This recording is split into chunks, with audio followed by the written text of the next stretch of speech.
Darle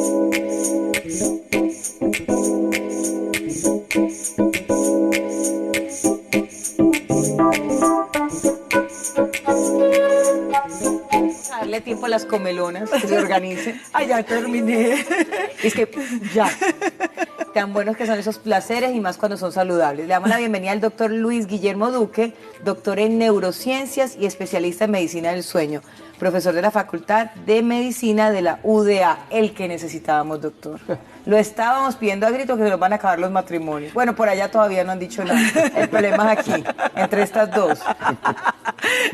¿Cómo está, doctor Duque? Gracias por acompañarnos. Hola, buenas tardes, muchas gracias. Qué bueno tenerlo por acá nuevamente en la presencialidad. De verdad, qué bueno. Para hablar del sueño en general, pero el tema de los ronquidos, que creo que es mucho más común, lo que pasa es que no todo el mundo lo confiesa. Es la pena. Bueno, sabemos que estamos roncando también. También pasa eso.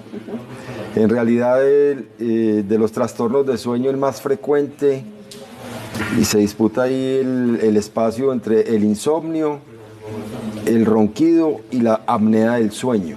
Digamos que ahí entre ellos, y ha ido creciendo la cantidad de personas que ronca.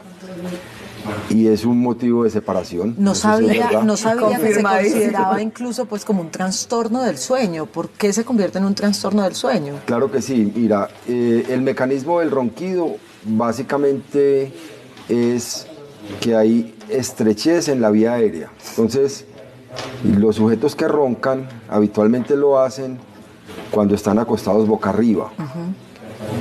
Acostado boca arriba, se relajan los tejidos del cuello, se van hacia atrás y empiezan a obstruir la vía aérea. Eso hace que los tejidos dentro de la faringe vibren.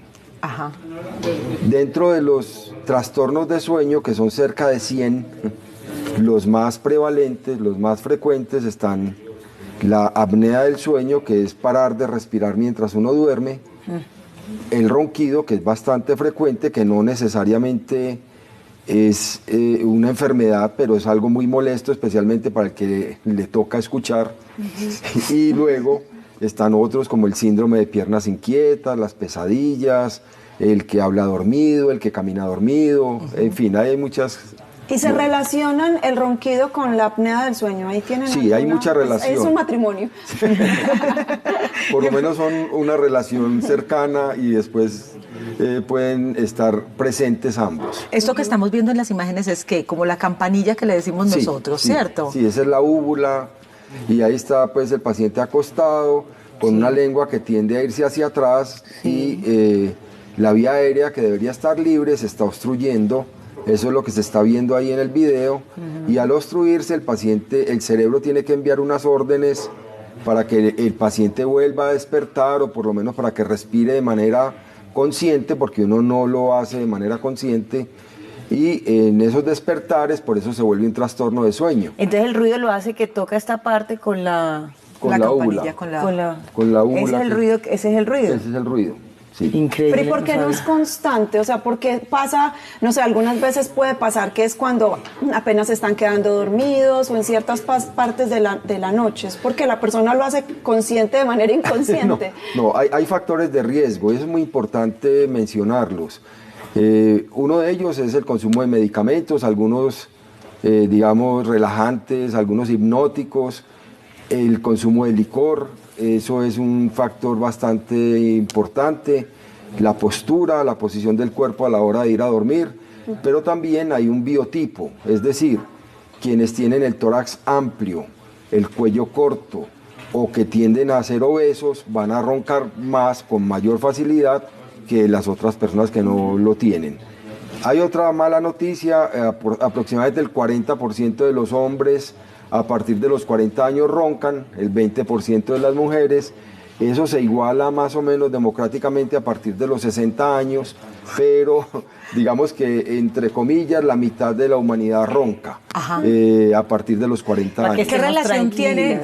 Una vez había leído, si no estoy mal, un artículo en el que hablaba de que como la campanilla también va perdiendo colágeno, al igual que todo el cuerpo, eso también generaba el ronquido y que había incluso tratamientos con láser que lo que invitaban era a regenerar supuestamente el colágeno para quitar el ronquido. No, mira, hay varios otros factores que son los factores estructurales. el tamaño de la lengua, las características de la mandíbula, si la mandíbula es corta o larga, tendrá también incidencia en si ronco más o menos. El tamaño de la úvula, no todo el mundo tiene esa parte igual, y entonces hay personas que realmente tienen una úvula muy larga, que vibra incluso pues cuando uno habla, y una de las propuestas de los otorrinos es hacer esos tratamientos. Tiene un nombre pues así descrestador como el que usan los doctores, úvulopalatoplastia. Ajá, muy bien. Con rayo láser hacen como una remodelación, pero eso es, digamos que los resultados son muy pobres realmente, porque puede producir... ¿No se justifica una cirugía? Es muy riesgosa, tiene que ser muy hábil el cirujano, puede quedar el riesgo de que hables gangoso, nasalizado, o que es con dolor crónico, o que realmente eso no sea la única causa del ronquido, y a pesar de que le hicieron la cirugía, sigue no se roncando. vaya. Doctor, yo le quería preguntar, cuando hablamos de la estructura de nuestra nariz y que se meten allí pues los cornetes, ¿eso también puede...? El tabique desviado, vaya haciendo consulta pues. Ya está no. en la consulta. No. Una amiga de mi amiga, de la prima, Una primita. tiene el Sí. tabique torcido y los cornetes grandes. Eso es muy importante. Dentro de los trastornos de sueño, la estructura de la vía aérea es esencial. Es decir, necesitamos primero evaluar que el tabique esté recto, que los cornetes no estén inflamados, que no hayan pólipos o alguna cosa que esté obstruyendo la vía aérea desde el punto de vista nasal.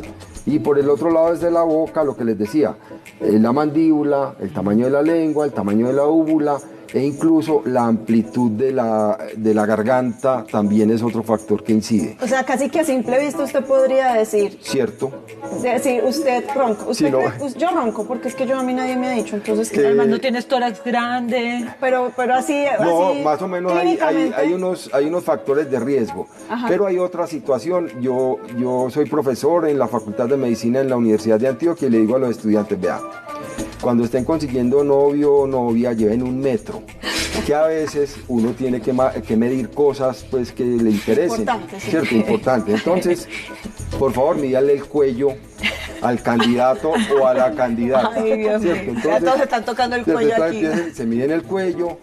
Si es mujer y mide más de 38 centímetros, y si es hombre y mide más de 42 centímetros, ronca o va a roncar. Ay, Entonces ese no. uno los va dejando a heladito. pues, 38. empieza- Va seleccionando. novios con metro de mano.